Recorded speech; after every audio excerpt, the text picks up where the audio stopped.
Hi folks, how are you doing? Good morning. I see you're all offering your good mornings to everyone. Please remember, if you didn't manage to, I know a couple of you weren't able to attend the live class yesterday. Hopefully you managed to watch the catch up. I won't be looking at the live chat questions right until the last 10 minutes of today's class. So please don't ask me anything through there. By all means, say hello to each other, but I won't be able to engage with that now and do that, teach you as well. So I'm just going to wait a minute or so just to give people a chance to settle in. I hope you're all well, and thank you so much for your kind words yesterday. I'm really pleased you enjoyed the class. Please remember, this is a 30-day journey, and I hope that every day I'll be able to offer you something that and answer those questions for you, and things will slowly start to make sense. We're not going to jump straight into doing a full form and asking you to do Qigong for a full hour. That will not create a positive habit. You might enjoy it for the first week, and then it will be really quite hard to maintain that. So it's a slow, gentle progress.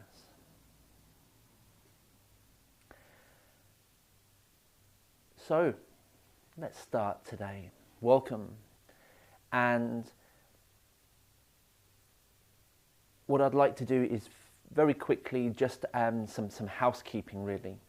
So for all of you, you should have received an invitation email from me to use Slack. Slack is where we're going to build our community, where you can speak to each other, directly contact me as well if you wish. And I'll be sharing a few things on Slack as well. But it's really there for you to support each other in this journey, to say hi, how you doing, ask questions relevant to what we're doing in this Qigong. You don't have to necessarily download anything. You can use it on your browser if you wish. So when you log into Slack, you will see on the left-hand side, fairly close to the top, it will be written, I think there's a padlock, a closed padlock, and it says 30-day Qigong challenge on there. If you click on that, that's the group talk. So whatever you put in there will get shared with the group. So if you just want to start a group conversation, that's where you will write it. It's very much like writing a text or an email. It's really quite self-explanatory. The catch-up. I know many of you watch this on catch-up because you can't make these live 10 o'clock classes. And I'm so happy that we can provide that service for you. When you go into the Move Life Better website, you will find anything relevant to this course, this 30-day challenge, underneath the 30-day challenge library, if you like. So where you find these live classes, within all of those 30 live classes that I've put in there as well, you will see a section called Catch-Up, Extras and Warm-Ups. And each of the recorded classes I will upload into the catch-up. So just click on the catch-up box and then you'll have the recorded classes available to you to watch for the first time, or of course if you want to re-watch them. Last night I moved the order of them so the catch-up box is right at the top now, so you don't have to scroll all the way down. I hope that makes it a little easier for you. That's housekeeping done. It's good to get it out the way. So yesterday, just a very quick recap. Yesterday I introduced to you Qigong, and I'm going to do a little bit more of that today. We mentioned your inner ocean. Your inner ocean is a term, is a metaphor that I use for your bodily fluids, of which your qi is inseparable from. And where we move our inner ocean, we can move our chi as well. So whether you believe in chi, but you know you have blood and healing properties within you, well, you can look at it whichever way you wish, but we are moving one in the same thing essentially. And I refer to that as the inner ocean, because within an ocean, the ocean ebbs and flows. And with our movement, we're going to be able to create the movement of our inner ocean within us, which then goes on to the other crucial aspect of Qigong that I mentioned yesterday, and that was the term Yi Dao, Qi Dao. Where your mind goes, your Qi, your inner ocean follows. And this is going to be training your attention, training your awareness, training where this goes, ideally somewhere within your body or everywhere within your body. And that's where we're going to put our attention. That's where we're going to put our focus. And just this week, I mentioned this in this morning's class, and funny enough at last night's Sangha, the meditation group that we have. And in the past week or so, I have had loads and loads of people sending me their photos when they've been out on walks, and so many of herons that they have noticed. And the Sangha is called the Grey Heron Sangha. And when I mention this and the reason why behind the grey heron, which I'm not going to do now, now's not the place or necessary, but as soon as we spoke about the grey heron, people started to notice grey herons more on their walks. Now, I don't think it's a coincidence. I don't think we've had a plethora of herons all of a sudden land. I think it's because we've noticed more. And when we start training attention, when we start training that part of the brain physically to be more attentive, to be more aware, we start to notice more. And it's not just with Qigong. Qigong is a way of life. The way that you train yourself through Qigong slowly starts to seep out in how you live your life mindfully, and you start to notice a lot more around you. So Yi Dao, Qi Dao really helps with this practice. Where your mind goes, your Qi follows. Wherever you put your attention, you're going to be putting your effort, your energy into. So that's a bit important practice that we mentioned yesterday. We, of course, at the end of the class yesterday, introduced Wu Qi, which we're going to, again, practice today. And I hope you managed to get some practice of Wu Qi in yesterday. And it's going to be a continuous practice for you. So just because I set that yesterday, it's something for you to do on a daily basis with your post-it notes up everywhere. Wu Qi, standing, whatever you want to call it, is a really important aspect to enable your inner ocean to flow freely throughout your body once you've learned how to stand correctly. It's not just for your Qigong, it's not just for your inner ocean, it's actually for you physically. It enables your joints to be at ease rather than be constantly under strain and pressure, and it slowly starts to train your muscles, the big muscles of the thighs especially, to work and do the job that they were meant to do. Also the calves, to develop the calves. And this also increases the blood flow, so it helps the heart. Just by standing in Wu Qi also helps your heart. And yesterday I mentioned the three treasures. When we stood in Wu Qi, we connected with the earth, you, and what we call the heavens. Everything up there.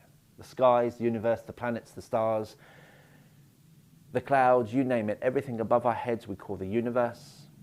Everything below us we call the earth. And us as human beings, as individuals in the middle. And we are a treasure. You are a treasure. What I'd like to deepen your knowledge today about the three treasures is how those three treasures are referred to specifically in Chinese medicine, traditional Chinese medicine, but Qigong as well. And how we can associate the heaven and earth and ourselves inside of us. So how we can focus on the three treasures within us too.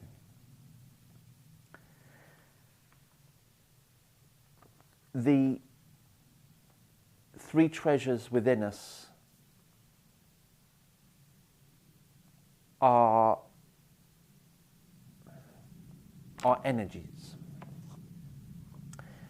And those energies are called Jing, J-I-N-G, Qi, Q-I, and Shen, S-H-E-N. Don't forget, I am going to upload this sheet and yesterday's sheet, once we finish today, up onto Slack, so you'll be able to read all this, so don't worry about taking notes necessarily. These substances, these energies, we cultivate through Qigong. And although there's no exact real English translation for these, they roughly translate as Jing is your creative life force, it's your essence. Qi is your life force itself. And Shen is your spirit, or your mind in the bigger sense of mind. And when we practice Qigong, we learn to transform the three energies from one to the other. So it goes from Jing to Qi to Shen. I'll explain all this in just a moment. You can almost sort of look at or imagine the three energies as frequencies that vibrate on different levels. Just like you would do on a radio station, you might have LW, FM, MW, SW, I think shortwave exists. So there are different frequencies that tune into different areas. Well, that's very similar to our energy, our own energies of Jing, Qi, and Shen. So Jing, our creative force, our essence, is the most densely vibrating energy within us. And it's most closely connected with our physical body. Now, the home of our Jing is here in our what we call the lower dantian. So it is an energetic space deep in our belly, and it is actually in the center of us. So it's not on the surface, it's in the center of our belly, and it's an energetic center. And that's the home of our Jing.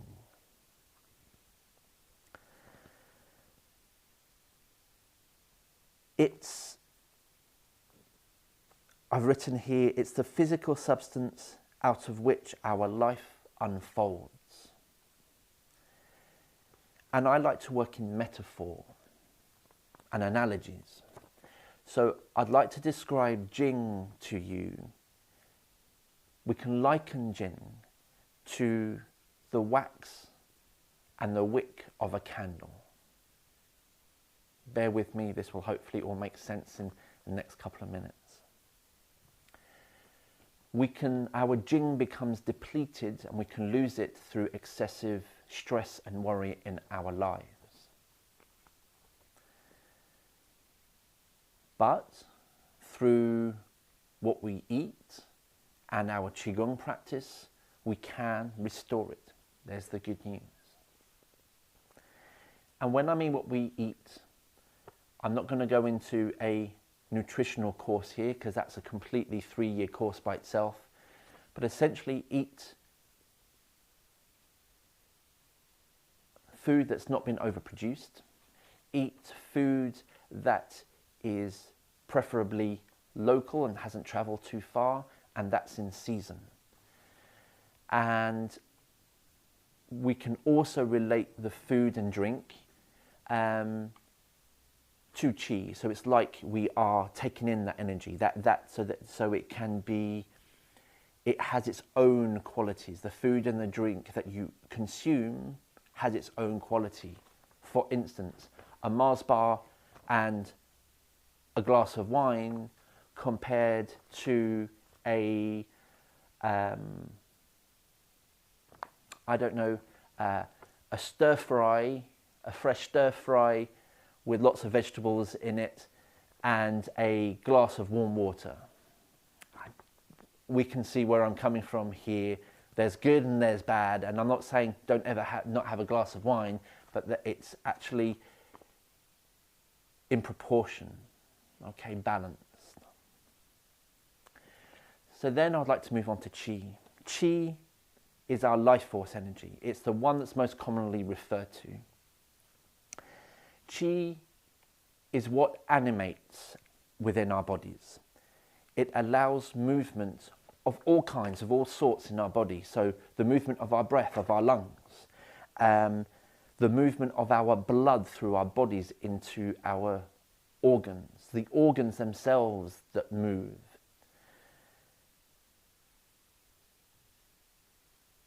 The home of Qi is the middle Dantian, the energetic center that sits in the middle of your torso.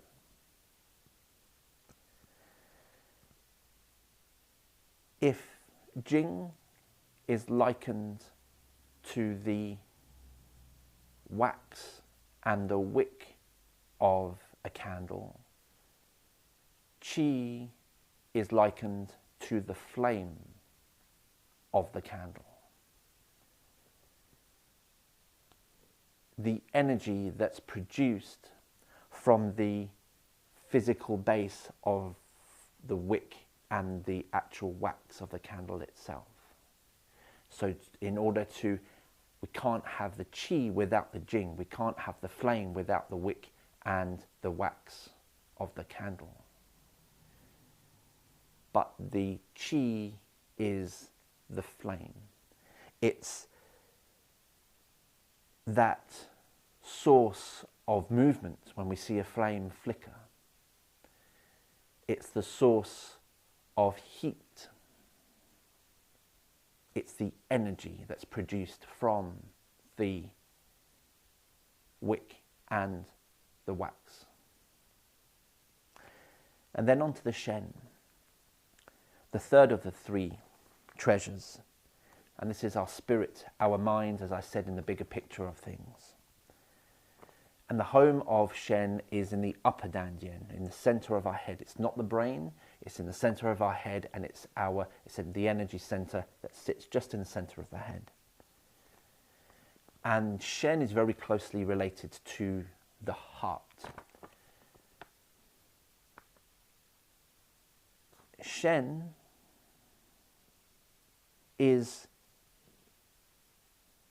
when you feel the radiance of somebody, when you see the glistening in someone's eyes, when you feel the kindness and the, let's use the word aura, from somebody. Sometimes you don't even need to know somebody, and I hope that we've all experienced this in our lives, that you can just be surrounded by somebody and they just make you feel good. They ooze loveliness. Their Shen is strong.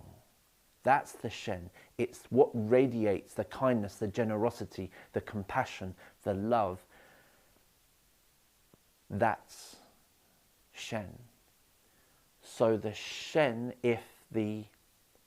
let me get this right now, if the wax and the wick is Jing, the flame is Qi, the Shen is the radiance we get from the flame.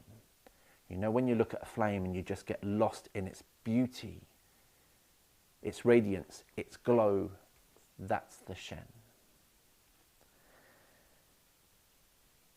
We need to cultivate all three of these levels of frequencies, of these energies, of these areas in the body that all we can help ourselves doing is just to focus on these three areas of the body, the energetic centers, to help to cultivate that.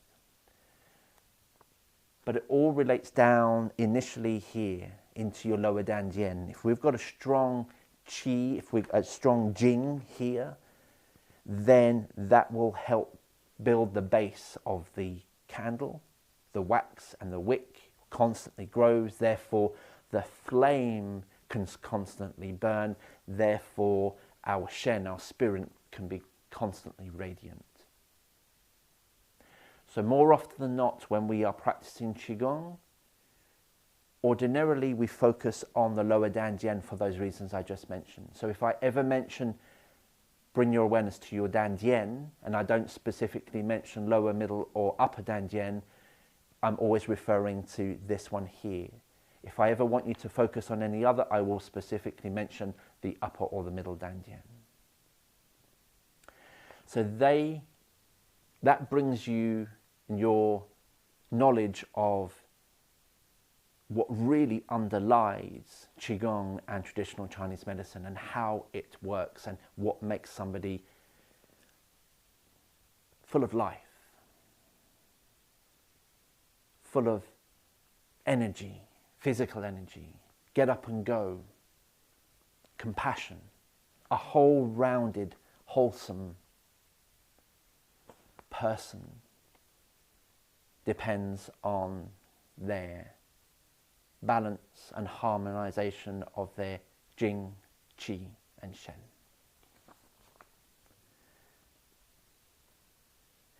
So I hope that helps. And remember, I'm going to add this up to the Slack so you can read it in your own time and just digest it as and when you wish to.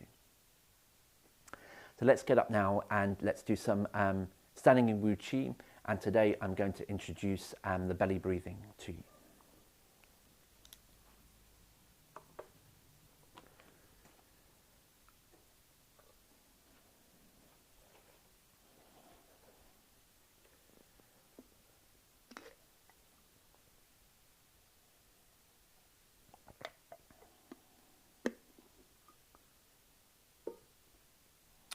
So, ladies and gentlemen, again, obviously some of you may be sitting down or even perched on a high stool, or indeed standing.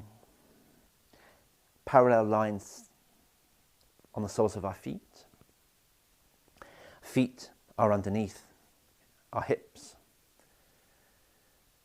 Soften your ankles, soften your knees, very subtly, remember. Now, if you want to just double check that, you can always lock your knees out, feel the tension behind your knees, and then soften that tension so there is no more tension, and transfer the energy, the physical energy of using your thighs. Now remember, these are big old muscles here, or big young muscles. Use all of them. Okay, not just here on the top of your knees, you're going to start to ache very quickly. So use all of the thighs, the front, sides, the back of your thighs. And it shouldn't be hard work. If you're finding that it's hard work, you've bent your knees too much and you've put too much weight into your knees and you're pushing forward. So ideally, and I know and I appreciate this depends on the size of your chest and belly, depending on whether they get in the way. And I mean that seriously, because ideally what we want to do is for the toes not to, for your knees not to overlap your toes. They shouldn't even be close to your toes, the knees. Okay, so if you can peer down and have a look, make sure that you can see your toes if these things don't get in the way. So we just perch, opening up the kwa. The kwa, here and here, are energy gates. They're not energy centers like your dantians, like I just talked to you about with the three treasures. These are energy gates, so you can imagine them as sluice gates. And if you keep them closed, you're going to keep the water, your inner ocean, one side. By slowly sinking into them, we open up the sluice gates to allow the inner ocean to flow by itself. A long spine without being stretched. Drop your chin in very slightly.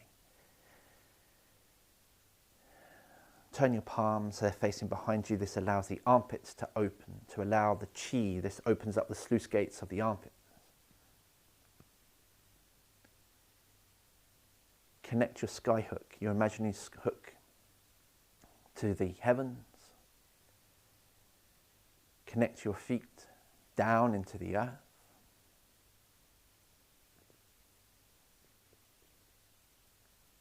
And you're the conduit, you're the connection in the middle, a vital treasure.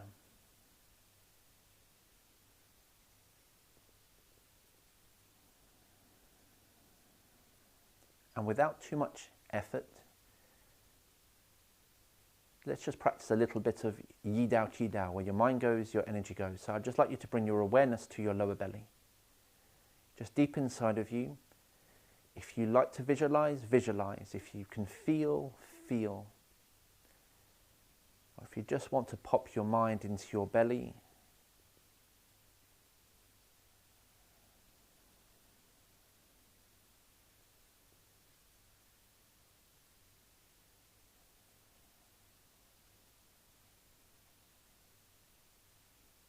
and just slowly bring your awareness to not your heart, but to the center of your torso, center of your body. Just bring your awareness there. Now, in the past, what students have told me is that they visualize like a sphere. That's not solid necessarily, but that's the most common visualization that people have shared with me. If that helps you, then please use that. It might not help you at all. You might prefer to use your own visualization or feeling, and that's the right one to use, what you feel that you connect with. But if the sphere helps, then please use that. Here, here, and here. Eventually, it's just going to be a feeling. And then gently bring your awareness just to the center of your head, not your brain, very lightly, very subtly. Good. That's all we're going to do, just a few moments connecting with. When you do this practice, if you do this practice yourself, I would like you just to focus on your lower danjian, your danjian here. So many of us get caught up here, and I want you to ground yourself. So if you ever feel ungrounded, if you ever feel life's getting away with you a little bit and it's just you're feeling a little stressed, bring your awareness, your attention deep into your belly and just try and keep it there without being too forced. Just try and keep it there. And you'll feel it rise up into your head again. No, bring it back down into your belly. It's a lovely practice just to help you deal with immediate stress. So this is our Wu Qi.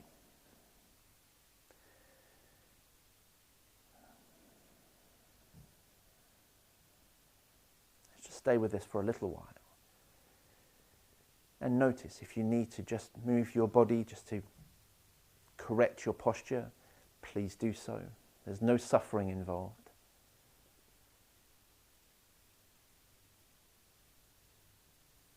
Now equally connect those three external treasures. So connect with the earth, connect with you, connect with the heavens. And see if you get drawn more to one than the other. It's a little game that we play. Just notice.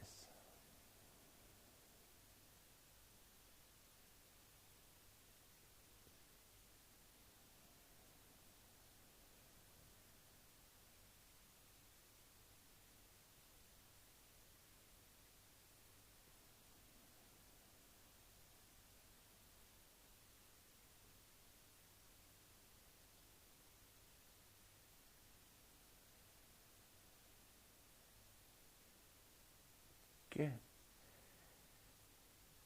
So it might be worth making a note to yourselves, not just now, but after class. You can make the note in your own private note section in Slack too. How did you feel? Did you feel centered? Did you feel balanced? An equal connection with heaven and earth and yourself? Were you more drawn to be sucked down? Were you more drawn to be upwards into the heavens?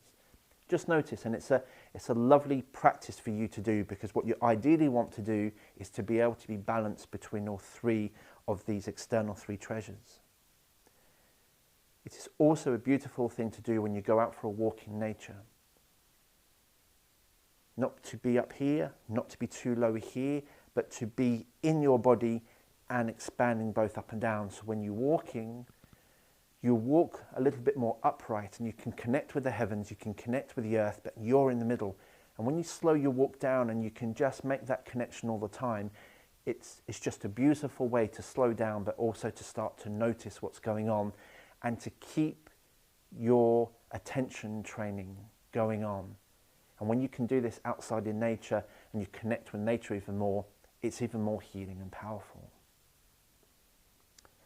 So that's our Wu Qi, that's our external three treasures, and we've brought some awareness to our internal three treasures of the Dandians, of Jing, Qi and Shen. Our wax and wick, our flame and the radiance of the flame. So breathing, belly breathing, the all-important belly breathing. In Qigong, all our movements rely on our breath. Our breath guides the movement. It doesn't work the other way around. The movement doesn't guide how we breathe. Our breathing guides how and when and the speed at which we move. So it's important that we slowly start to focus on this beautiful, nurturing and nourishing breath that we all have, and to try and tune it in so it is doing the most for us. Yes, we all breathe automatically, but it's training our awareness to how do we breathe. So belly breathing is the basic learning principle that underlies the majority of our Qigong practice. And belly breathing is as it says, it's breathing from the belly, but it's how. When we breathe in through the nose, and it's our lungs that act, so traditionally in the West they're called sort of bellows, the lungs. What's actually happening is there's this parachute-shaped muscle that sits underneath your lungs, the diaphragm, and it is a muscle. And as you breathe in, this muscle does this. To allow your lungs to expand, your diaphragm goes down so you can take in air. And as you breathe out, this happens to push the air back out, in, out. But if we don't actively use the diaphragm and we start shallow breathing and we start to breathe with the upper chest, which so many of us do, and the breath becomes really short and shallow, we slowly start to lose the use of the diaphragm. And because it's a muscle, as you all know, when you don't use a muscle, it starts to seize up. It gets tense, untoned, it becomes less flexible. So when we come to this breathing practice, please go nice and easy, okay, nice and gently, because we are training, retraining a muscle. This is the way that we all were breathing when we were born. If you look at a newborn baby, their belly moves when they breathe, not their chest. So what I'd like you to do now, please, sitting or standing, it doesn't matter, is place one hand on your belly, over your navel, and the other hand on your chest. Standing or sitting in Wu Qi, I'd just like you to breathe. Just breathe, and I'd like you just to pay attention, to notice which hand's moving, top, bottom, or both. Don't try and change anything.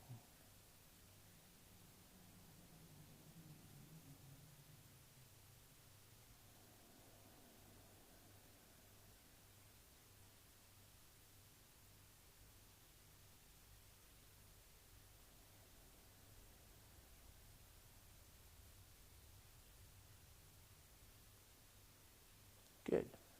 Okay, so that's just a few moments of just tuning into where we're at now. Some of you may have been breathing with your top hand.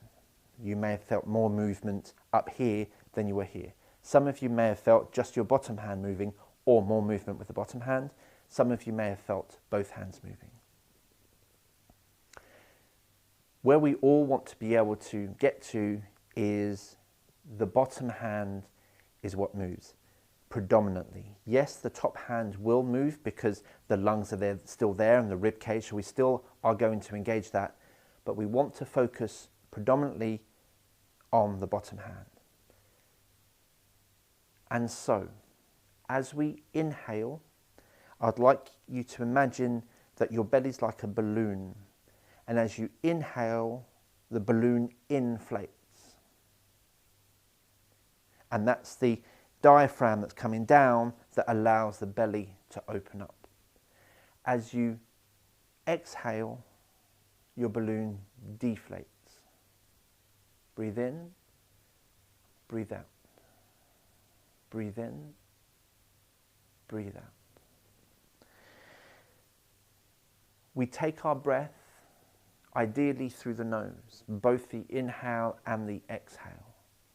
Now, for some of you who may have a medical condition or sinus problems or a cold that doesn't allow you to breathe in and out comfortably through the nose, then please do use your mouth. But if you can slowly start to train yourself to breathe in and out through the nose, this refines the breath, it slows your breathing down, it allows you just to filter the breath through the nose, through the hairs in your nose, rather than directly into the mouth, into your lungs, where there's no filtering that goes on as well. So I'd like you just to put your hands out in front of you, making sure there's space in your armpits. Open hands, hold a balloon, an invisible balloon. And what we're doing is creating some imagery here that when we breathe in, we're going to move our hands and ideally replicate that with our belly. Okay, so breathe in, balloon expands, belly expands. Breathe out, belly returns back to normal, the hands just return back to where we started. Breathe in, breathe out. Look at what your hands are doing and feel that happening deep inside of your belly. Don't force the diaphragm, it's a muscle.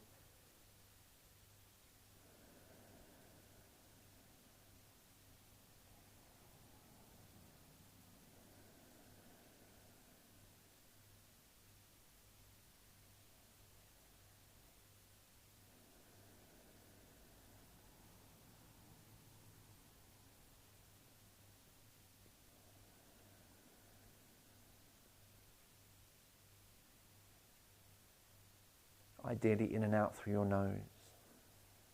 Good, okay. And just release that, let that go for a moment, little and often.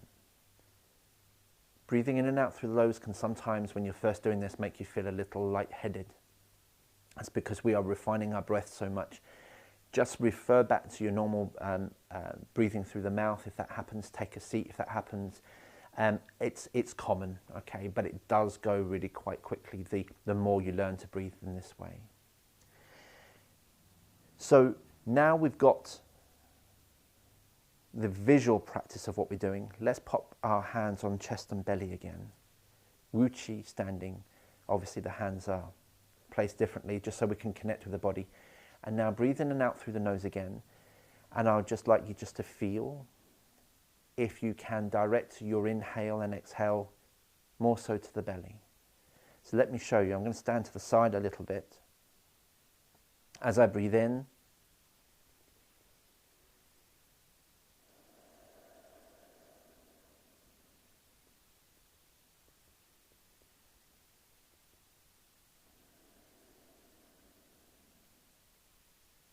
hopefully you can see that it's my bottom hand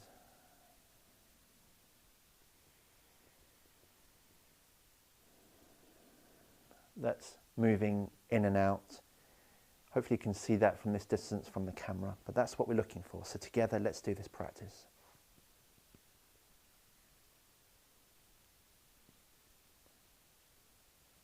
Breathing in through the nose, belly gently expand. Don't hold it. Belly just relaxes, which pushes the air back out through your nose. Don't force it. Breathe in. Breathe out.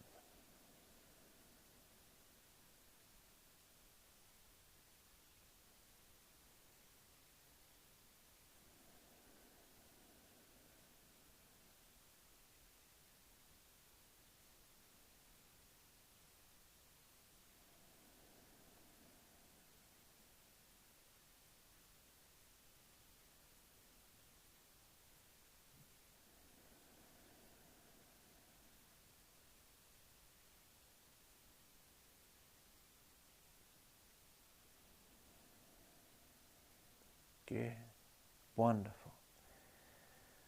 Okay, just relax. Shake out if you want, take a seat if you want to. And just for a moment, just take the weight off your legs. So your practice here on in is to belly breathe. So while standing in Wu Chi, let's call that a layer. The next layer that we add on to that would be the breathing. So once we've settled into Wu Chi, we learn and we focus and we train ourselves to breathe from the belly. Breathing from the belly, the action of your diaphragm doing this massages your internal organs. So all your organs that are, your liver, your gallbladder, your intestines, your kidneys. When we start doing this and we start to increase the motion of your diaphragm, this big parachute-shaped muscle that's doing this creates this very gentle internal organ massage as well. And this helps to move the inner ocean to our organs too. So breathing is just crucial to our health and well-being. Don't force it, don't push it. Don't hold your breath. I have put a couple of, in the breathing document that I'll put up on Slack for you, a couple of ideas of how you might want to train yourself with breathing, which involves a straw, breathing in and out through the straw. It just helps you just to create a little bit more focus and attention if you want to. They're just some ideas, don't feel you have to at all. Okay, so if you have sat down, if you can stand, please stand again. So what I'd like to do now is, very rarely do I say this, is to lock out through your joints as you perhaps would have done before yesterday's class. So stand bolt upright and lock everything out. Okay, so your knees are locked. This feels so peculiar for me. For 25 years I've not stood like this. It just feels horrible. Lock everything out, bolt upright how we would ordinarily have stood. Now I'd like you to place one hand on your belly and one hand on your chest. And I'd like you to belly breathe, standing locked, please. As you just did. Breathe in through your nose, into your belly.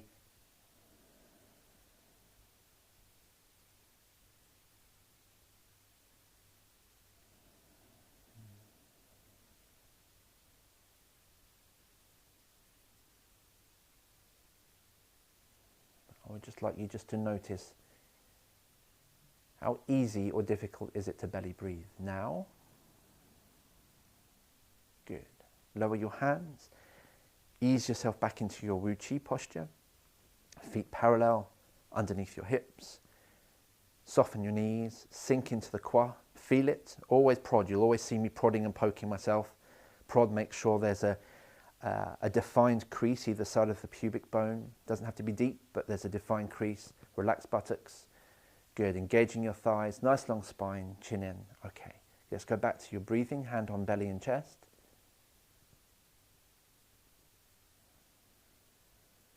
Okay. Breathe into your belly.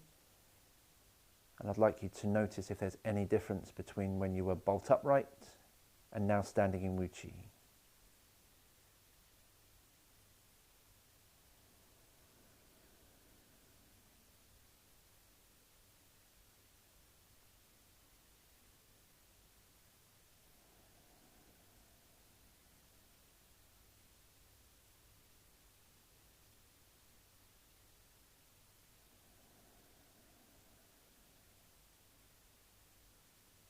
Good.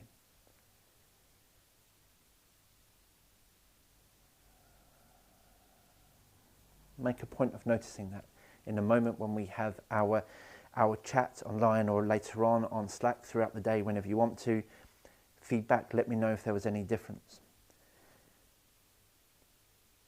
The difference, if you felt any, was hopefully that you found that standing in Wu Chi was easier to breathe from the belly. And if you didn't quite feel that now, that's fine. However, when you do feel that, and that is what is happening, it's because when we have a muscle, a deep, deep, deep inset muscle that connects the lower spine and pelvis, and called the psoas muscle.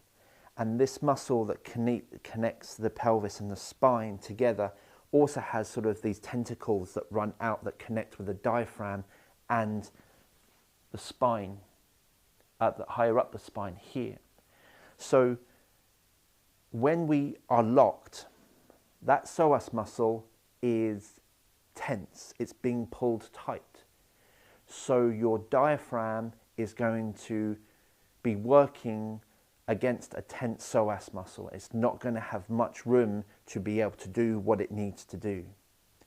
As soon as we stand in Wu Qi, this opening of the Kwa relaxes the psoas muscle. It opens the psoas muscle, and therefore the diaphragm is going to relax. Therefore, you're going to be able to breathe fuller, deeper breaths. So it's another reason for standing in Wu Qi. It allows you to breathe better. So, just to recap, Wu Qi, the importance of not only physically, energetically, but for our breath. And the three treasures: earth, you and the heavens, lower Dandian, middle Dandian, upper Dandian. Jing, our main focus point for our practice. This is the area deep in your belly, perhaps a sphere, an energy center. That is your wax and your wick. The middle Dandian of Qi is the flame, the movement that's created from the physical base of Jing, the candle. And Shen in the upper Dandian, your spirit, your mind, that is strong, radiant, glowing, because your Jing is strong and because you have a flame. We breathe in through the nose and out through the nose. We don't hold the breath. We don't try and force the breath. Always work to 70% of what you're able to do. That includes your breathing. One of my Qigong teachers, Master Wu, he taught me that, Dennis, your breath should be soft as cotton and silk. Mi, mi, mian, mian. And I thought that was a beautiful way just to think about your breathing. It's just soft and it's smooth like cotton and silk. So another post-it note. I told you, you're going to have loads of post-it notes around of your house at the moment. Put them in the most odd places, but where you go regularly. Breathe. Remind yourself to breathe, stand, Wu Qi. They are both connected together. Use the awareness techniques that I mentioned yesterday. We did the hands yesterday. Perhaps you had time yesterday just to focus on different parts of your body. Today we just brought our awareness deep into the belly. That's another place that you can just slowly drop your awareness to. Remember, it's just little and often creating reminders around your house that are going to help you to train in this way. Wonderful.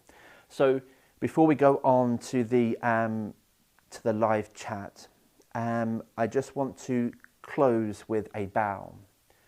In all my classes, a bow is a sign of mutual respect between teacher and students and student and teacher.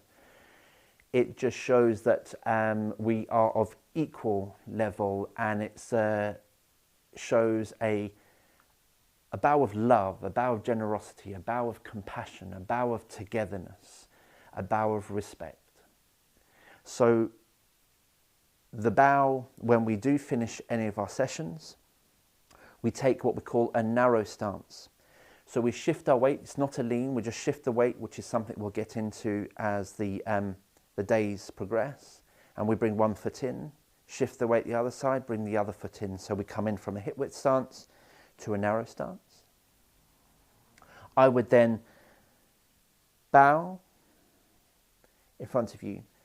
When I come up, my right hand, so this is my right hand, I'm not sure whether it's a mirrored image that you're looking at, but you just need to be working with your right hand's a loose fist.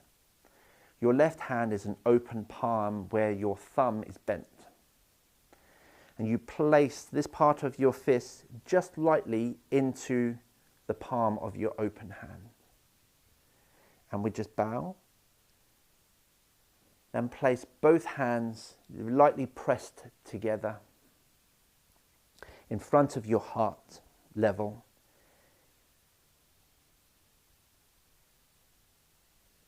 And that's when I say thank you. Okay, so that's the end of class, the closing bow, which is part and parcel of the tradition of these classes, a respectful bow of gratitude to you.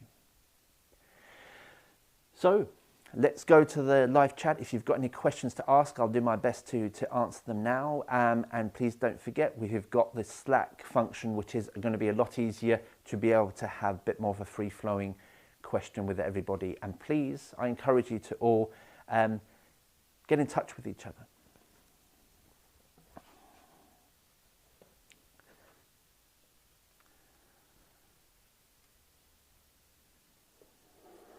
So, let me just make sure this is all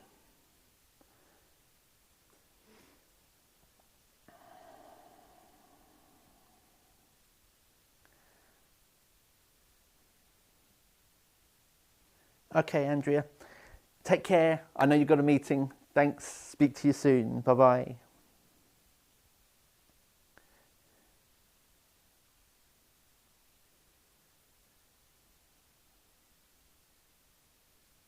Good, good. Okay, so I am going to wait just a few ticks because sometimes the delay in my teaching is a minute or so before you hear what I've actually said in real time. So I'll wait. Ah, here we go. They're starting to come in now. Thank you, Sid. We'll join you tomorrow. Bridget, metaphors. Yeah, I love to work in metaphors. Over the years, I found that when people can sort of try and picture something that I'm trying to teach them, it often really helps. So I'm glad that's helped you as well. Lynn. So when one can feel a ball of qi in between the hands, what is it in terms of jing, qi, or shen? A good question. So it's that ball is what you're feeling in between your hands is often the qi side of things, the movement. The qi is more often the most tangible of our energies that we can, well, tangible says it all, doesn't it? But so that's what you can tend to feel in your hands. You may have felt that when we're doing the breathing exercise there. One can feel, thanks for the correction, I did that one, I changed that round. It took me a moment or two, Lynn. Oh, what language am I using? Well, it's Chinese. So these words are Chinese words because Qigong originates in China. Qigong is a Taoist practice which originated in China several thousands of years ago. You will perhaps have heard qi referred to as ki, which is the Japanese word for qi. So, for instance, in Japan, you may have heard of Reiki before. Well, Reiki is the universal energy, ki being the energy word. You may have heard of Aikido, which is the Japanese martial art, ki being the equivalent of what we use as qi.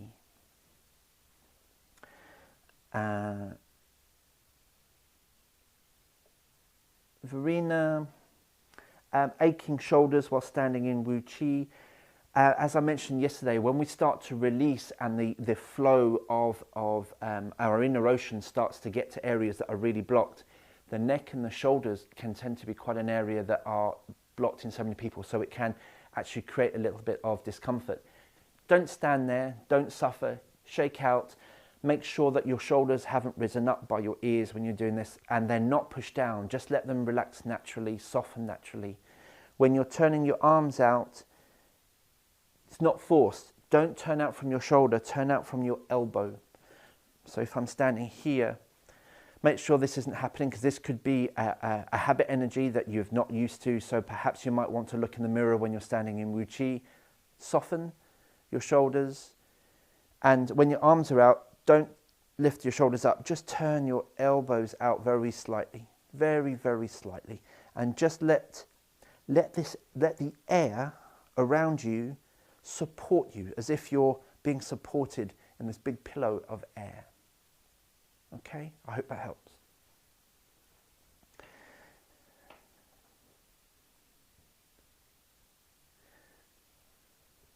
Okay, Heather, you felt the difference between breathing from standing stiff and relaxing, but only after going back to relaxing. So yeah, so it's that contrast of once you've learned how it feels to breathe in a stiff posture compared to when you stood in Wu Chi and you've relaxed, because we've got something to compare it to. And that's the yin and yang of our practice. We won't understand one thing until we learn the other. It's winter and summer, two opposites. It's happiness and sadness. We appreciate happiness because we know what sadness feels like. So it's a very similar thing to learning all of these skills, that we have to know what our habits are, and when we undo those habits, what the opposite we can achieve. So Louise, I'm really pleased you enjoyed the visualization of the candle wick, the flame and the radiance.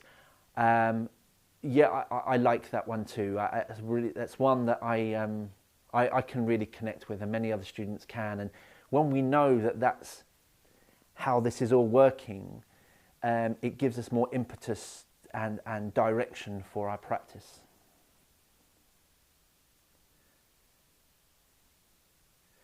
Hayley, day 2, and you've learnt a lot, especially breathing and stomach for vanity reasons. Wow, if I had a penny for every time someone said that to me, it's unfortunate, isn't it, that we hold our stomachs in because that's what society has done to us. We can't all be individual and be rounded. We have to look a certain way. And actually, by doing that, perhaps we have not helped ourselves and nurtured ourselves. And what's more important? And unfortunately, sometimes we need to come to the other side, that yin-yang, to understand what's more important. And you know, that's why they say the Buddha belly, which is big. The Buddha doesn't mind. When you see a traditional picture of a Buddha with its belly, well, that's the breathing belly of a Buddha. I'm not suggesting you're going to get a big belly, by the way, breathing like this, but what it does is just allows you to relax, let your organs relax. And because there's also a connotation with your organs as well within traditional Chinese medicine, and how they affect your emotions and your mood. So it's really important that our practice is done from inside and let it work outwardly, rather than just focusing on the external all the time and what we look like. And I'm going to get to that in another class, probably tomorrow actually. Bridget, yeah, again, I mentioned that one, but you found it a lot harder to breathe when tensed. So it's just learning and retraining yourself to stand in Wu Chi. And remember, little and often practices. Don't try and stand there for an hour to do it. 2 or 3 minutes, here, there and everywhere, a dozen times a day, and you'll really start to pick up some really positive habits. Patricia, belly breathing, lightheaded. It's probably because of the nose breathing and not necessarily because of the belly part. So you will get used to it. Just take your time. Now you know where you breathe today. It's probably best just to rein that in next time you belly breathe, next time you breathe, nostril breathe, just go lightly. Couple of breaths in and out, stop. Do it again, a few more breaths, and soon you'll get used to it. And last but not least, we'll finish off with Ian's one. Feels really good to go back to the start. Yes, it's always good to empty your cup sometimes so it can be refilled, refreshed, and revisited. So I'm really pleased that you feel that way, Ian. So I look forward to seeing you all tomorrow. Please use Slack and have a fantastic day. Look after yourselves, look after each other. Take good care. Bye-bye.